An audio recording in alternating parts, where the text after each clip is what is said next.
आज हमारा टेंस रहेगा present indefinite tense. Present indefinite tense में क्या पहचान होती है? वर्ब की फर्स्ट फॉर्म के साथ में एस या एस लगता है, और जो मेन वर्ब होती है जब हम इसकी हिंदी बनाएंगे तो ता है, ती है, ते है, आदि आता है। इसकी क्या फॉर्मेशन होती है? जो प्रेजेंट इंडेफिनिट टेंस है इसकी फॉर्मेशन होती है सब्जेक्ट के साथ में वर्ब की फर्स्ट फॉर्म लगती है और उसके साथ में एस या एस लगता है, लास्ट में आता है ऑब्जेक्ट।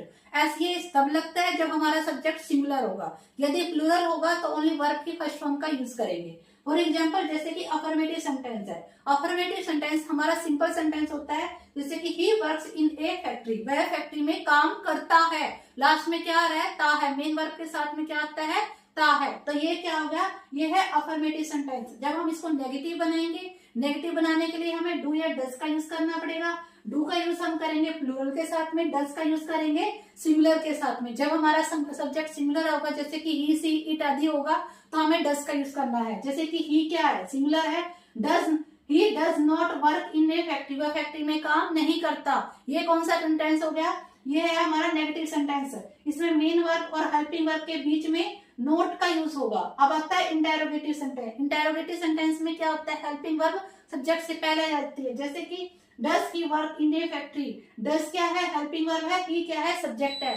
सब्जेक्ट से पहले हेल्पिंग वर्ब लगती है। Does he work in A factory, last में आता है क्वेश्चन मार्क। अब ये देखना है कि जो प्रेजेंट डेफिनिट टेंस है इसका यूज कहाँ पे करना होता है। जो प्रेजेंट डेफिनिट टेंस का यूज फ्रेंड्स हम वहां करते हैं जहां हम अपनी हैबिट को एक्सप्रेस करते हैं, हैबिचुअल एक्शन को एक्सप्रेस करते हैं, तो हमें प्रेजेंट डेफिनिट टेंस का यूज करना होता है। For example, I get up early, मैं जल्दी उठता हूँ। और आगे आता है ही टेक्स फ्रूट एवरी डे, वह हर रोज फ्रूट लेता है। तो ये क्या है? उसकी हैबिट है, इसलिए यहाँ पे हम प्रेजेंट इंडेफिनिट टेंस का यूज किया है। आगे आते हैं टू एक्सप्रेस जनरल ट्रूथ। जब भी हमें जनरल ट्रूथ या यूनिवर्सल ट्रूथ को एक्सप्रेस करना होगा तो उसके साथ में हम प्रेजेंट इंडेफिनिट टेंस का यूज करेंगे। जैसे कि for example the sun rises in the east, ये क्या है? ये एक यूनिवर्सल ट्रूथ है जिसको हम चेंज नहीं कर सकते, इसलिए हमने यहाँ पे क्या यूज किया है?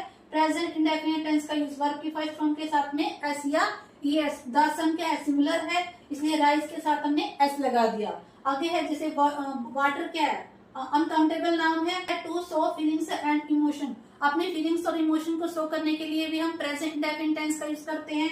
For example, he understand my problems, उसने मेरी प्रॉब्लम्स को समझता है। तो यहाँ पे लास्ट में क्या है? ता है, ती है, वह मेरी प्रॉब्लम को समझता है। आगे वी बिलीव इन गॉड, हम गॉड में विश्वास करते हैं। लास्ट में क्या रहते है?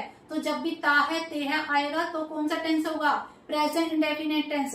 तो जब भी हमें अपनी हैबिट को एक्सप्रेस करना हो, किसी यूनिवर्सल ट्रूथ को एक्सप्रेस करना हो, अपने इमोशंस फीलिंग्स को एक्सप्रेस करना हो, तो कौन से टेंस का यूज